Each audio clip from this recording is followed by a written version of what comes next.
Hi guys, good morning.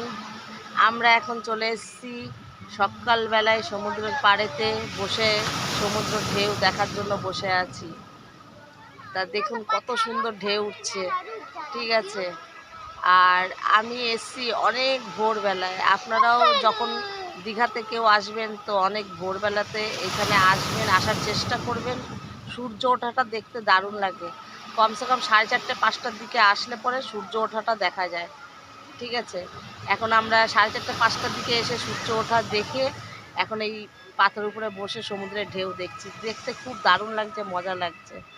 তা এখন রোদ্দুরের তেজটাও বেড়ে গেছে, গরমও লাগছে, কিন্তু এত আনন্দ, এত সুন্দর জিনিস ছেড়ে যেতে ইচ্ছা করছে না।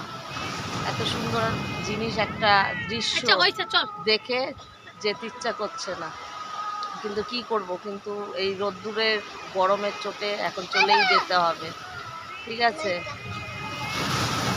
দেখুন কত সুন্দর ঢেউ উঠছে, দেখতে পেয়েছেন। ওকে, টাটা।